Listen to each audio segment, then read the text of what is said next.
I figured for this video I'd do a little bit of a paint and chat. I'm doing a Beal tan or a Bale tan night spinner right here. It's been a while since I've worked on an Eldar grav tank.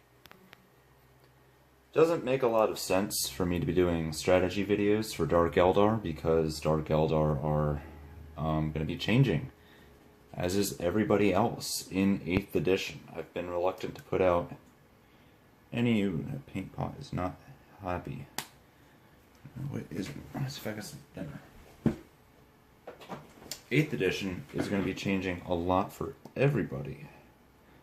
And for reference, today is April 24th, so the day that GW did their little live Q&A to clear up all of the, well, at least some of the big questions floating around the 40k fandom in regards to worries and concerns and expectations regarding 8th edition. Now, I've had my reservations about this for a very long time, pretty much as soon as I heard that it was, coming out. So around January, November, sometime in there.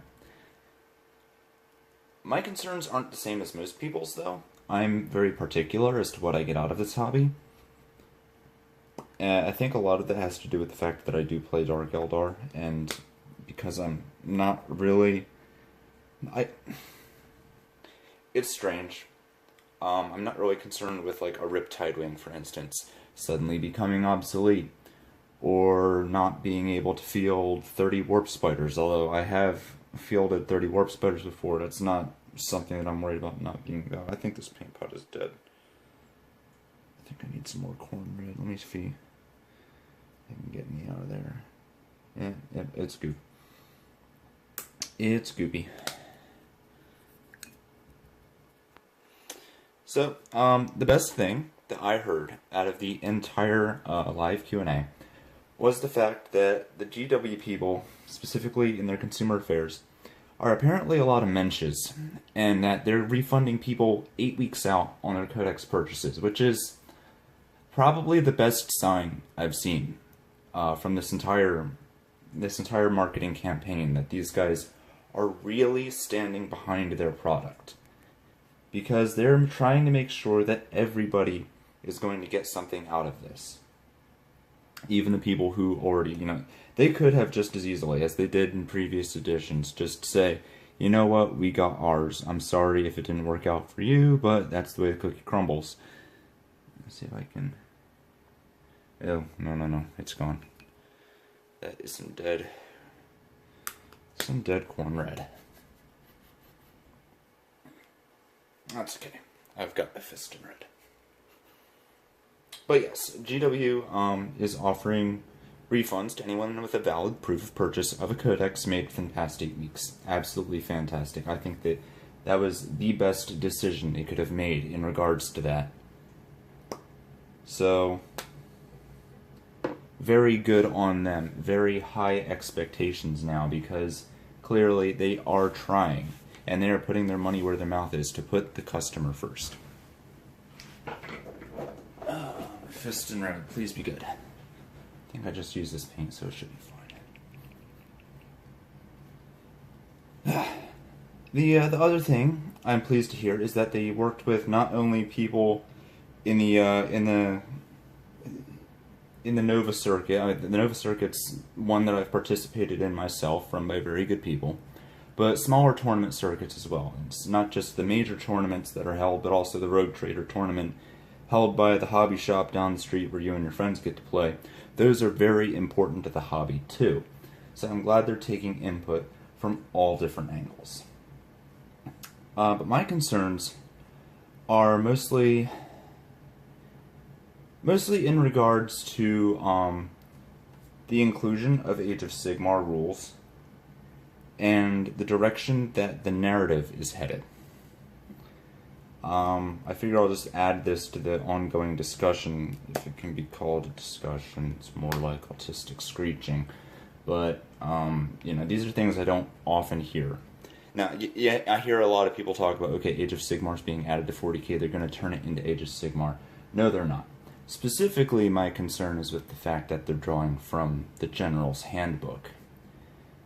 Now, I've never played Warhammer Fantasy.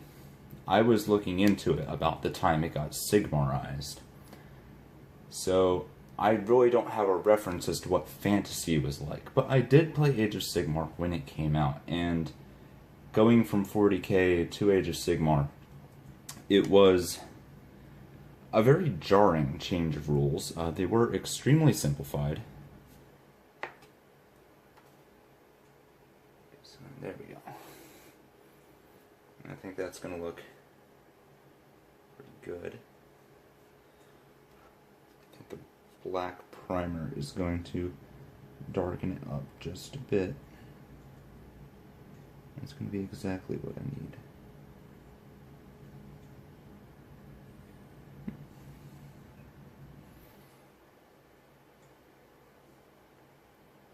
But yes, the rules are very simplified. Now, I've felt bad for a lot of people who went through the fantasy transition to Age of Sigmar, because I could imagine that happening in my game. It did sort of happen in my game when 3.5 edition of Dungeons & Dragons turned into 4th. Now, I'm one of those crazy people who actually enjoyed 4th edition Dungeons & Dragons, and you'll see why I'm going on this long tangent in a minute.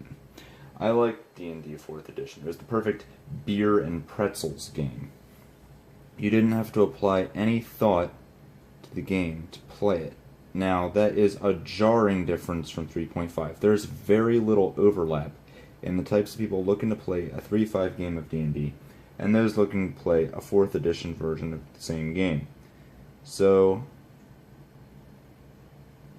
I can understand why people were upset with its release. I wasn't upset that it was released. I was upset that it replaced a perfectly good game version. And it's clear that it was a perfectly good game version because Pathfinder exists now, and Pathfinder is one of the most successful pen and paper RPGs, and it's just 3.5 edition with some updates.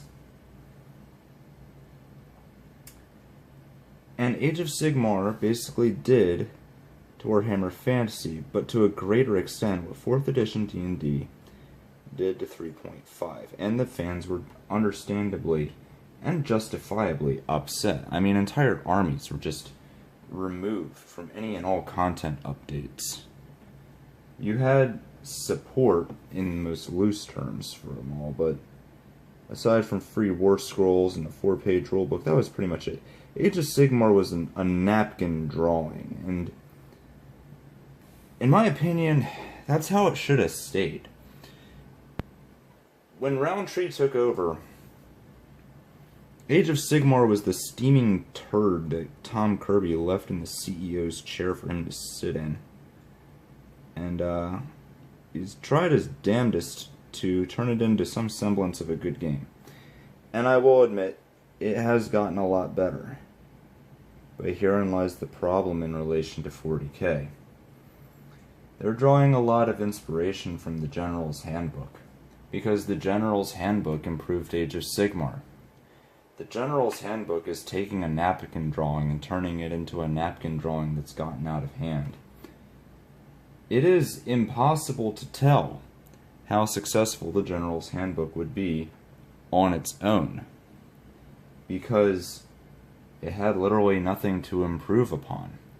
It had a 4-page outline of what was almost a game. Of course there's going to be a positive reception when it's fleshed out, because there was nothing to compare it to. A Brownian motion, a room full of monkeys with typewriters could have produced a better rule set than what originally existed for Age of Sigmar. And using the General's Handbook and the positive response they got to that as a rubric for writing 40k, I could see that being problematic. Now, I've given this the benefit of the doubt. I've played matched play with Age of Sigmar. I prefer open play. I prefer to just slap models on the table. I prefer to just roll dice, drink beer, shoot the breeze at people. The moment I have to think about army composition, command benefits, lists, that stuff I reserve for 40k. When I'm playing Age of Sigmar, I want to sit down, I want to relax, I want to not think about anything, I want to play with cool models, and I want that to be the end of it.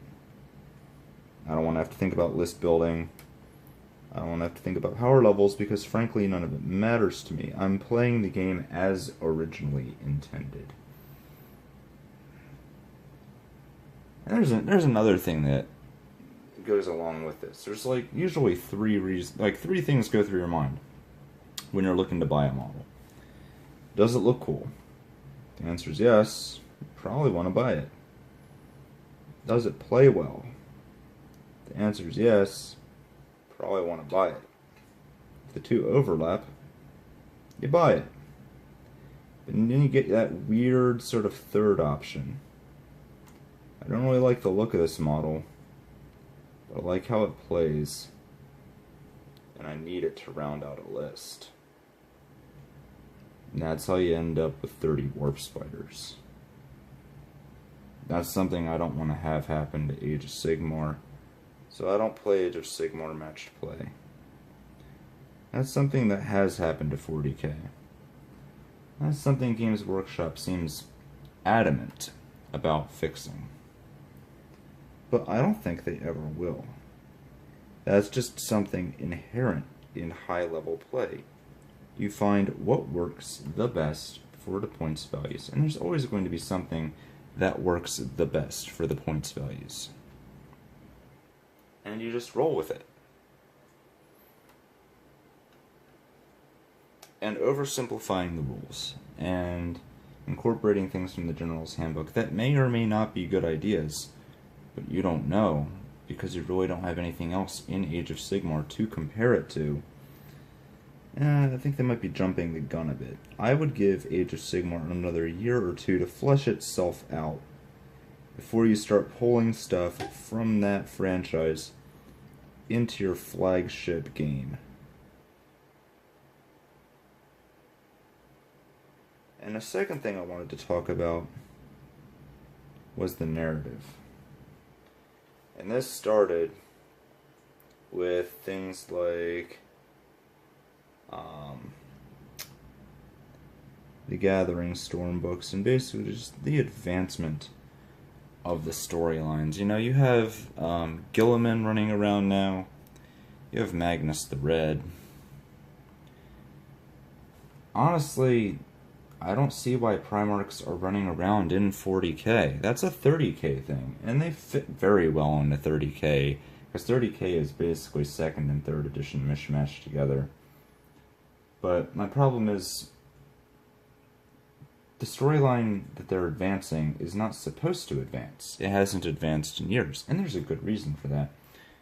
The storyline in 40k isn't a story. It is a setting.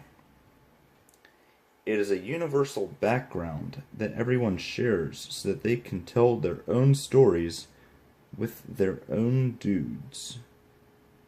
You have your own army. You decide where it fits into the narrative. You decide what this army does. You decide where it is, who they like, who they don't like, what they do. They're your dudes. Have at it, Hoss. We just give you the background. What you do with it is entirely up to you. Nothing's going to change in this background because it's the background. The entire rest of the game is yours. I really liked that. And I went hog wild with that with my Dark Eldar and my Eldar and all sorts of stuff. I liked forging the narrative. That was fun to me. And I have models that I appreciate because of the things they do on the tabletop sometimes, like I killed a Dread Knight in Overwatch with a warrior with a blaster, and now I gave him a pretty paint job because I think he earned it. You know, stuff like that. But now they're advancing the storyline. And there's a problem with this. For instance, I'm painting a Bealtan, grav tank right here. Bealtan was blown up. It still exists, I guess, as a fleet. But doesn't really have the same punch when your Autarch, the leader of a heavy armor division, comes from just a random-ass lifeboat floating out in space, when he used to come from a proud, noble craft world that was the size of a planet. Kind of loses the punch. And the same could be said of the Cadian guard troops. Now that, I think, was an even worse misstep and oversight. Got all these Cadians running around. Now they don't have a homeworld anymore. I mean, sure, they could fight for the remnants of Cadia, but like I said, it kind of loses the punch there. Something's missing. But even more than that, you have to change your own personal narrative now to fit in with the rest of 40k. You have to change your dudes to be relevant with the game that you created them for. This is problem. No one should ever have to change their dudes to be relevant. Their dudes should be their dudes, however they want them to be. It's kind of hard to own a satellite realm in Kamara when they've all been cut off from Kamara, isn't it? Yeah. But of course this is only of interest to nerds, so it's just a game. But it's what makes the game fun to me. Not a lot of people I know.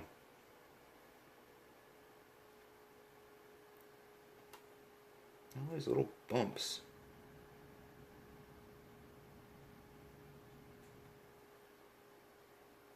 So many little bumps. But yeah, I don't like the advancing storyline. I think it should just stay a setting. Was it stagnant? A little bit.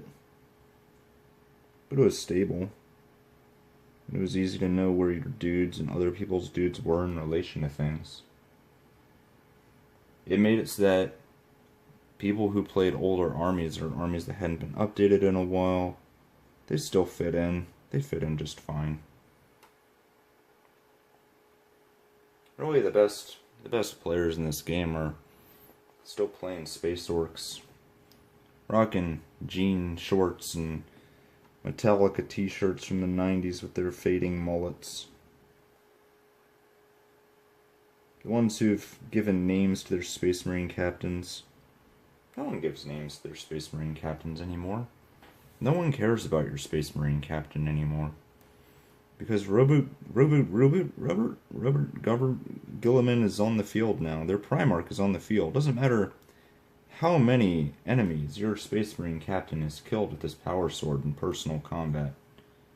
His freaking Primarch is on the battlefield with him. Kind of steals his thunder a little bit. Takes the focus away from your dudes. Just not a fan of that. And the fact that they're going to be embracing this moving forward kind of bothers me. I mean, yes, we always had named characters in the past, but they were always there. They didn't always steal anybody's thunder.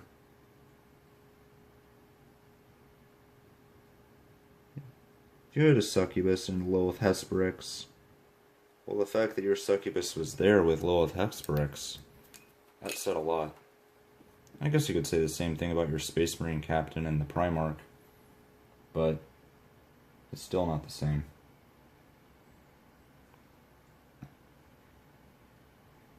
I am happy to see that they're bringing narrative play into this, though. I think that's going to be good. I'm not sure about this whole command point thing. I think automatically attacking first in combat when you charge is kind of a bad thing, because then you're going to get units that just will wipe other units off the board. Just delete them on the charge. And I think that's going to probably bring the assault phase back to the forefront of 40k.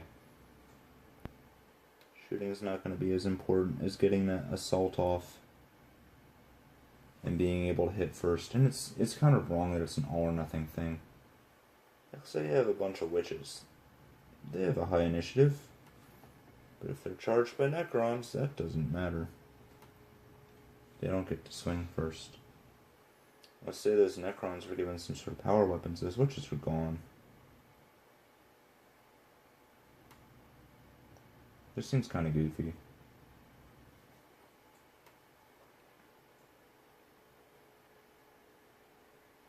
Now granted, I'm not saying that Necrons getting into close combat with witches should be an automatic wipe for the Necrons. Certainly not. They should have ways to defend themselves, but it should be a battle. I think, from my experience with Shadow War Armageddon, or Shadowrun, getting to go first in combat is pretty vital to winning. Pretty decisive. And it seems like they're bringing Shadowrun up because it seems like they're incorporating a lot of the Shadowrun mechanics from 2nd edition, really, 2nd edition mechanics, into the game as well. It's like a mishmash of Age of Sigmar, Shadowrun, and just some new developments on their own. But yeah, from my experience with that game, going first, very decisive.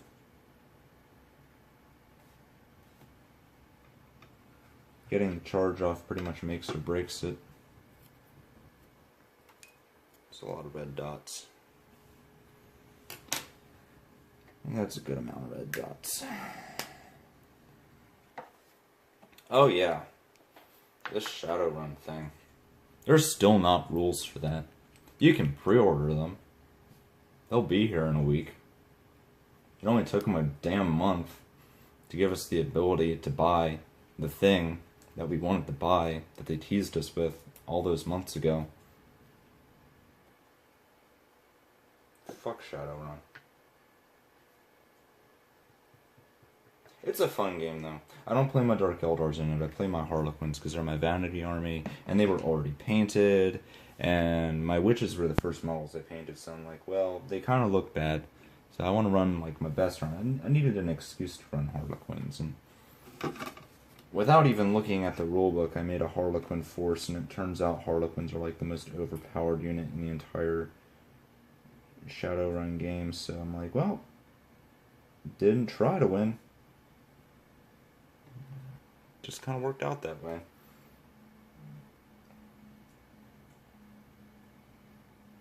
And I'm hoping that doesn't spill over to 40k. I hope there's not like a couple of armies, well, I guess there already is a couple of armies that are just clearly heads and tails better than everybody else. I guess in that regard, if they do that, it's not going to change bloody anything. I hope it does change, though. I hope Dark Eldar are just ridiculously overpowered and freaking table people left, right, and center. Make up for all the years we've had terrible and mediocre codexes. Just give us 8 months of tournament wins and I'll be happy.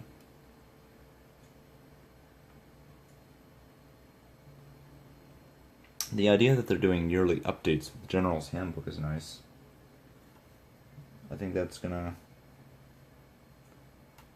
help the meta out significantly, particularly in regards to the competitive scene. I don't think it's gonna affect like the meta at local hobby shops much at all. I think most of that's gonna actually switch to narrative, because right now you have fluffy players endlessly bitching about competitive players, and competitive players endlessly bitching about fluff players, and ne'er the two shall meet. So now they have entirely different points systems, power levels, and regular match system points. So they can play entirely different games with entirely different rule sets pretty much, and not have to bother each other or complain about people taking cheese. The fact that everything will be able to hurt everything, I'm not entirely sold on that. I liked the idea of a Lehman Russ with AV-14 not being able to be affected by bolter shots. It made sense that a heavily armored main battle tank wouldn't die to small arms fire. But I can see where they're coming from, and forcing people to take anti-tank in sufficient quantity. Basically, what they were encountering is, and I've encountered this myself, is there's a lot of situations where an army simply isn't equipped to take something out, where you might have like a few anti-armored units, and if those are gone, then you simply cannot kill X thing.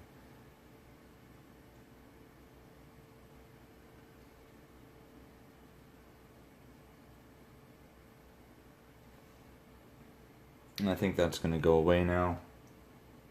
Also, they said they wanted to tone down Death Star, so they're switching to the keyword system from Age of Sigmar, which is a double-edged sword. Because on the one hand,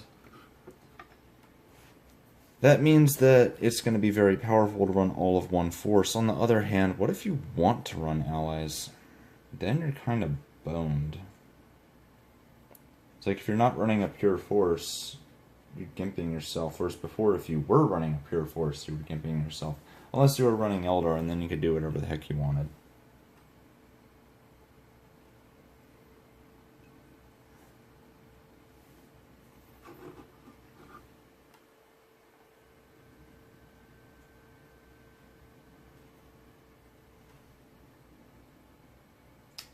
Let me see, is there anything else that stuck out to me?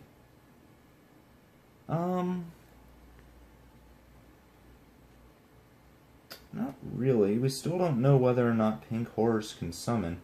I think that was a tremendous missed opportunity for them to sort out that extremely pressing question.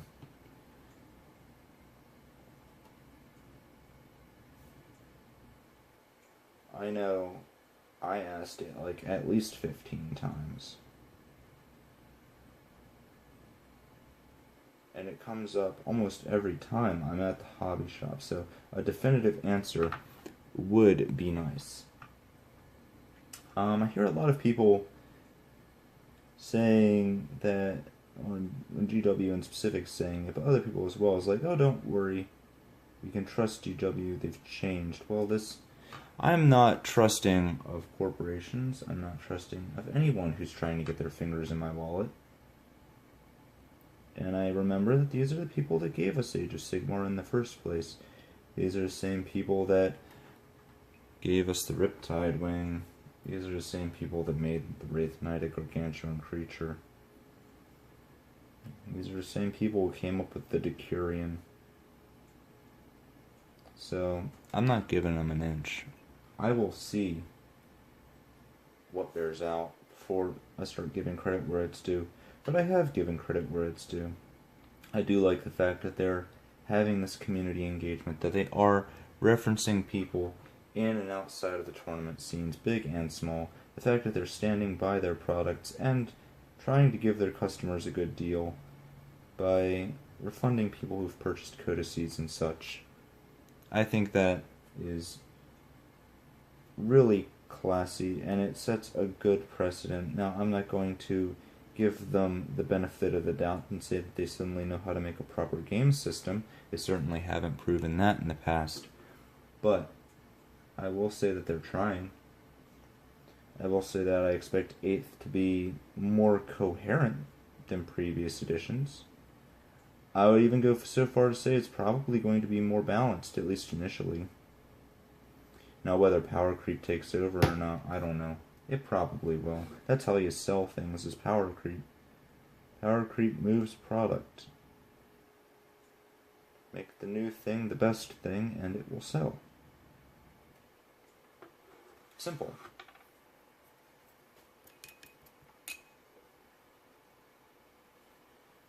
How much power creep is really the question, because there will almost certainly be power creep.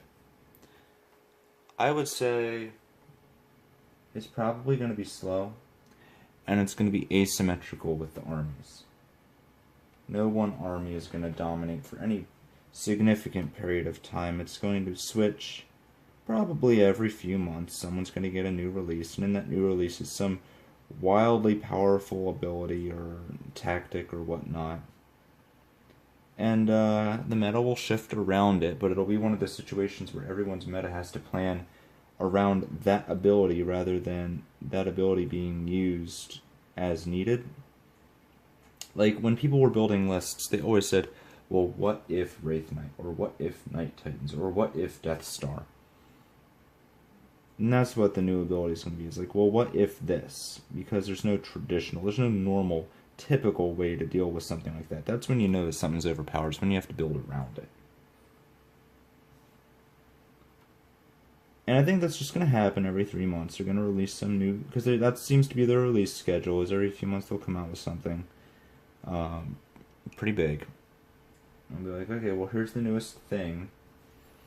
And then there will be something that's more powerful than people have expected, and it's going to take a decent army and turn it into a great army, and people are going to have to learn to play around that, and everyone's going to have to build around it, and then it's going to push sales for that army, and then the next one's going to come around, it's going to do the same darn thing, rather than a constant linear power scale. And what you'll find is after about a year, the people who are still running out of the base books, the base codexes, or whatever, the base rule book, still using the normal war scrolls and stuff, or whatever the heck they're doing, those people are going to be just completely outclassed by people running the newest, latest, and greatest books, because the books, even though they're supposed to be balanced, they're not. They're there to sell things. Sell themselves primarily, but also sell the armies that aren't performing very well. And we saw this with Thousand Suns. And we saw this with the, what Thousand Suns, what was it? Oh, the Blood Angels. And we saw this with the proliferation of warp smiths in that one book for Chaos Space Marines that was god-awful.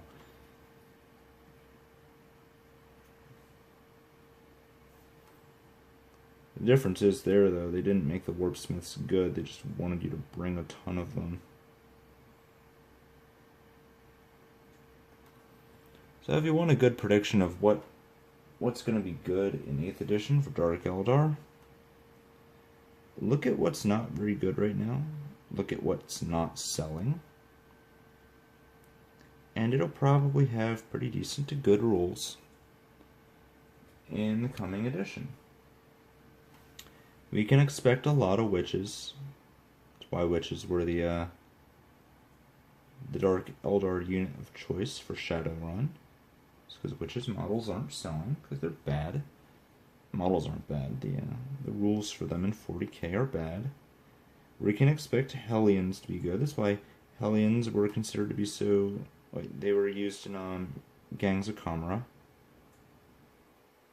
Because they weren't selling, so they include them in the box practically for free. You can expect Reavers to be good, because for some reason, even though they're pretty decent for Dark Eldar unit, they're not selling too well, because they're overpriced. They're frankly overpriced. You're getting $40, buys them, because no one wants to invest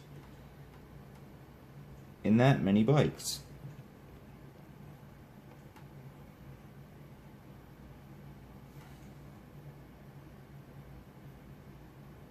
So that's my prediction. A lot of witches, a lot of Hellions.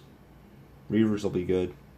I would say probably the aircraft will be good too. I think the Razorwing and the Void Raven Bomber are both going to be significantly upgraded in the 8th edition rules when they come out.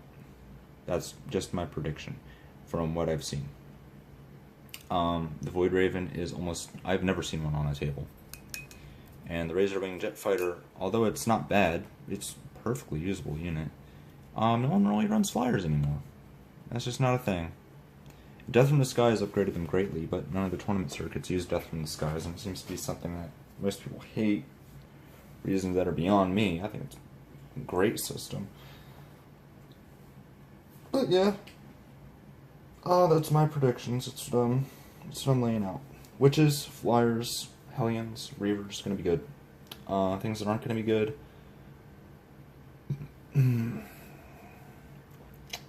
I have no idea. Grav will probably be nerfed. I'm not saying it's going to be bad, I'm saying it's not going to be as good as it was, and so people are going to think it's bad.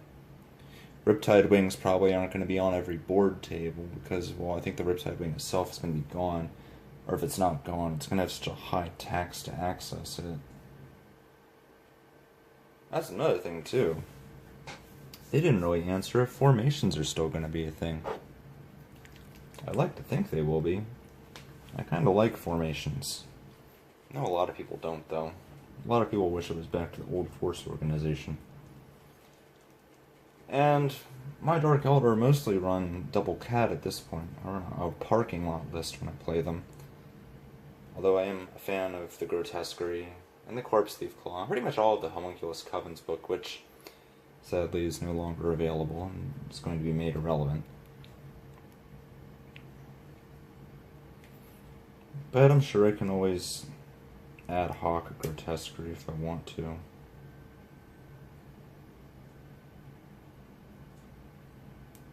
Inari are still going to be a thing, unfortunately.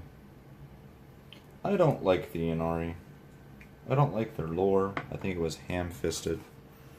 They really just sort of came up with Mary Sue character, followed her adventures all throughout the 40k verse, and we're like, look how cool this really cool character is. She turns rubric marines back to life.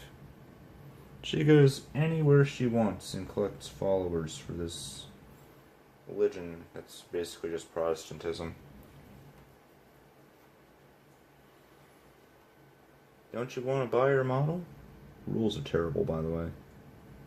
I got the model because I think the model looks fantastic. I really like the model. You didn't need the book to appreciate the model, but I'm not running her as Yvrain or whatever the hell it's called. That character was so ridiculous.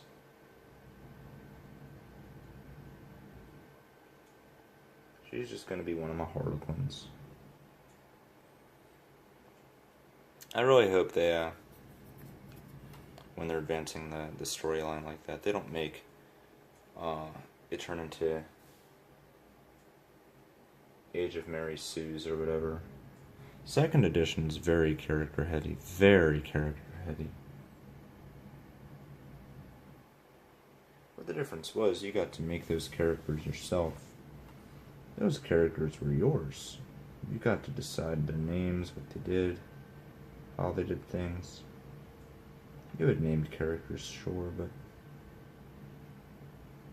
they were still yours. People like to complain about Caldor Drago. Now he's basically a Mary Sue written by Matt Ward. I don't know.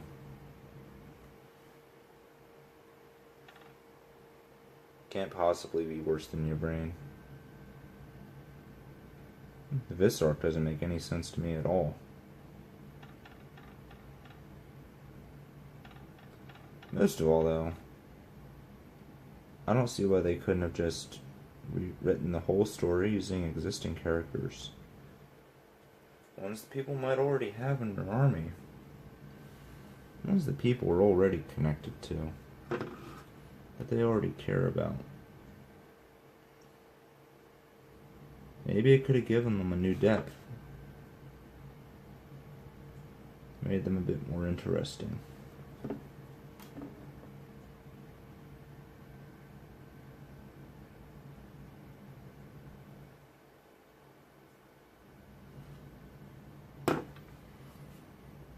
We'll see what happens. If they do release new models, though, I hope they release a Vect model.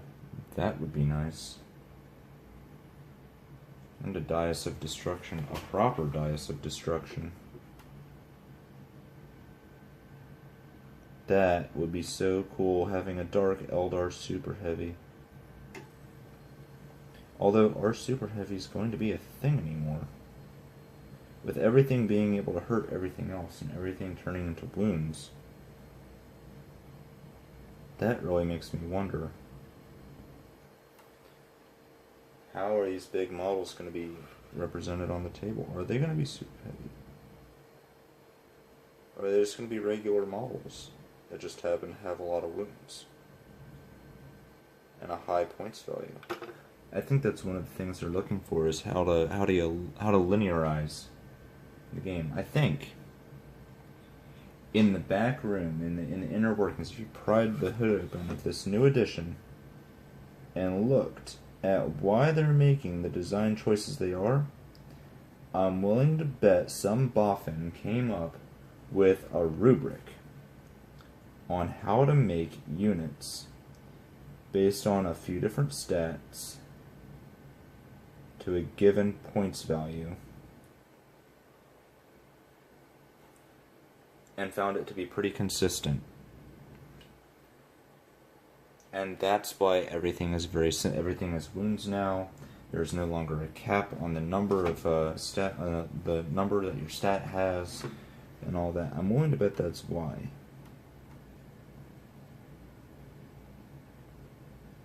Because they've probably developed some sort of an algorithm for that, to figure all that out. That's just my guess, because everything in 40k is based off statistics. And if that's the case, we can expect most things to be balanced, because if they did it that way, then probably what happened was they ran everything through the rubric, they play tested it, and then they tweaked it from there. And they said they play tested every unit in every army. So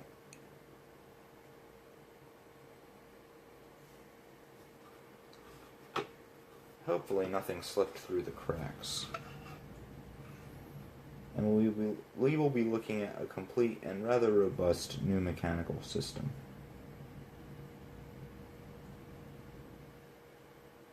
And worst case scenario, it doesn't work out and you can all go back to playing 3rd edition or 5th edition or whatever, pick your poison. Personally, I think I would like 5th edition a lot. I think the Dark Eldar Codex from that edition was cool. I think the game mechanics were cool. The army wasn't overpowered, but it was decent. It had viable strategies it could, like, actually use.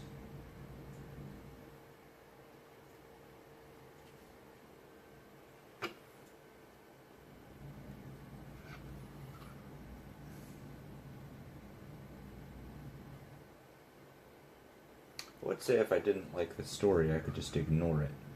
Like so many people ignore the terrible novels put out by Black Library that they don't like, or install their own headcanon in regards to video games or whatnot. But honestly, with the tonal shift that 40k has been going under recently, especially the recent Gathering Storm books, they all read like a dry high school history book. They don't read like the slanted imperial propaganda they usually do. So they're not as fun to read. And it doesn't feel like it's supposed to just be fluff anymore. It feels like them telling you this is the way it is now. But of course, you can still take and leave as much of that as you want. It just ruins the flavor of it.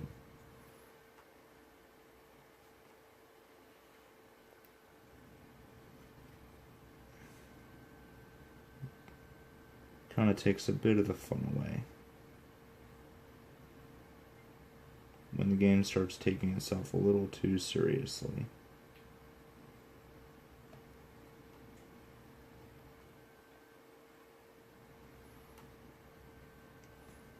The aforementioned people who are walking around in the jean shorts and the Metallica shirts, they never had a problem with Riptide Wings. They never had a problem with new fluff. They had never had a problem with any of that. They just played their Space Orcs, played their Guardsmen, played their Eldars.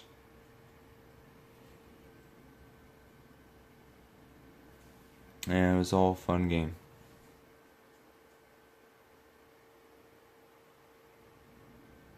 Very heavy metal. You know, a lot of characters and such that were actually made out of metal. A lot of pewter models in those armies. You know, back in the days when stuck a dreadnought in a tube sock can be considered a concealed weapon in some states. Will I paint this scroll? I guess I'll paint the scroll.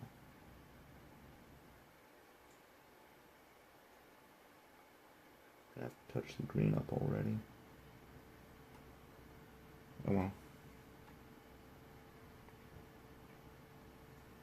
So yeah, I guess that covers just about everything I wanted to mention. I'm personally a little optimistic for the game moving forward. I'm hoping that a lot of changes do happen and that they are all good. I think that the game will definitely be more balanced. Kind of hard to make it any more unbalanced. Oh yeah, one last concern. I really hope this doesn't happen, but I could see it. One of the things in Age of Sigmar is a lot of the units are very bland. They have no character or personality whatsoever. And I'm not talking from a modeling design, I'm talking from a rule standpoint. In order to make everything balanced, they've made everything very samey. A 4-up infantry is a 4-up infantry, pretty much regardless of what faction it belongs to. They might have a special rule that lets them reroll a thing here or there, but they're by and large pretty much the same. I couldn't tell you the difference between High Elf Spearmen and Dark Elf Spearmen, for instance. Pretty much identical. I really don't want to see that happen to 40k. I don't want to see Dark Eldar warriors basically being guardians, basically being guardsmen, basically being space marines, basically being fire warriors. That's not fun. Everybody should be completely unique. And I know there's a little bit of that nowadays, like guardians and warriors and space marines all hit on 3s, wound on 4s usually, but there's so much extra flavor wrapped in there that they're completely different units, and you can feel that the moment you start playing them. The Guardians with their battle focus and their short range, the poison shots of the Dark Eldar who die to a stiff breeze, the Space Marines who stand up to just about anything because they're a 3-up armor save. Makes a huge difference, and I really hope that if they do Sigmarize 40k, they don't take it that far, that everything is still unique. They say it's going to maintain its individuality, and they say it's going to still very distinctly be 40k, but that's one of the cases I don't believe in, because that's one of the cases where I feel the General's Handbook is going to work its way into the game in ways that it shouldn't be. We're going to see bland, basic frontline troops, extremely intricate and detailed monsters and heavy vehicles. And I certainly hope this isn't the case, but Age of Sigmar combat, let's be frank, can pretty much be simulated by putting models on an electric football board and turning it on. I really hope that's not what 40k becomes. Because right now there's a lot of strategy, positioning, and how you move, and where you are and what you do.